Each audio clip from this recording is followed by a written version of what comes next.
सभी भाइयों को मेरा नमस्कार, श्रोताओं को प्रणाम, सभी को यथायोग्य। इस कहानी में मैं आपको उधर ले चलता हूँ जहाँ पर हमारे हनुमान बाबा जो थे बहुत छोटे थे, माँ अंजनी के साथ पर्वत पर रहते थे। बताते हैं एक दिन प्रातःकाल सवेरा हुआ तो उन्होंने क्या देखा कि कोई पूरब की दिशा से लालिमा लिए कोई चीज़ निकल रही है। उन्होंने देखा, अरे ये तो बड़ी विशेष चीज़ है कोई। वो गए, बाल समय रब भग चलियो तब तीनों लोग भय उन्यारो। उन्होंने गए दौड़ के और उसे जाके गाल में दबा लिया। बाल समय रब भग चलियो तब तीनों लोग भय उन्यारो। त्राई सुत्रास भई जग को ये संकट काउ सुजातन टारो। देवन आर करी विनती तब छाड़ दियो रब कष्ट निवारो। को नहीं जानत है जग में कब संकट मोचन नाम तुम्हारो।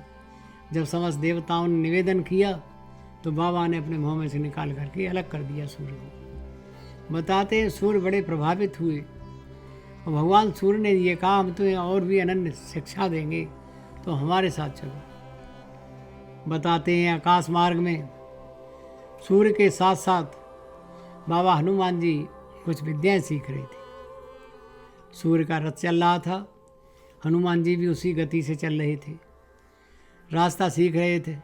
समस्त विद्याओं का एक एक करके ज्ञान दिया जा रहा था और रास्ते पे चलते भी जा रहे थे, सीखते भी जा रहे थे। बताते हैं तभी तक उस दिन जो था ग्रहण लगना था सूर्य पर। राहु केतु दोनों जो थे आकाश में पहुँचे और उन्होंने सूर्य को घेरने की कोशिश की। जब हनुमान बाबा बहुत छोटे थे, वो नहीं जानते थे ये क्या ग्रहण क्या होता है।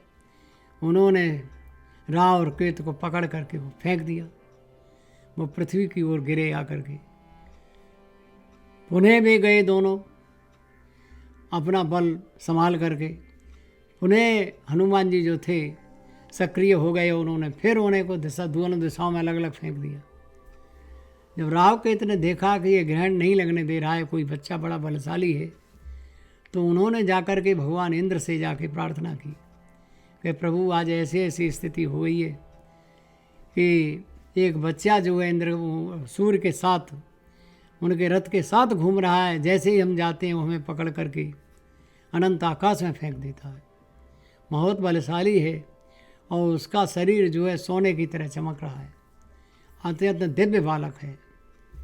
इंद्र ने कहा कैसा भी दिव्य बालक हो, जो नियम है वो पूरा किया जाएगा, मैं चलता हूँ। उन्होंने ऐरावत में बैठ करके अपने हाथ में वज्र ले करके और अनंत आकाश की ओर गए जहाँ सूर्य भगवान और हनुमान जी मौजूद थे।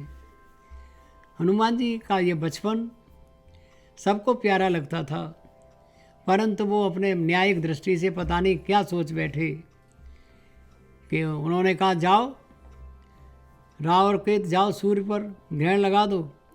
जैसे वे दोनों के दोनों बढ़े, इंद्र के सामने ही दोनों को पकड़ करके अलग अलग दिशाओं में फिर फेंक दिया। इंद्र ने कहा अरे ये बालक तो बड़ा उद्दंड है। उन्होंने अपने वज्र पर हाथ लगाया और निशाना बांधते हुए हम हनुमान बाबा की ठोड़ी पर वज्र को का प्रहार कर दिया। जैसे ही वज्र का प्रहार हुआ, बाबा हनुमान जी आकाश से नीचे की ओर गिरने लगे। पवन पुत्र होने के नाते पवन ने अपनी दशा को बंद कर दिया। पवन ने बहना बंद कर दिया, हवा चलना बंद हो गया और उन्होंने अपने हाथों में लेकर के उस बच्चे को एक गुफा में ले जा कर के लिटा लिया।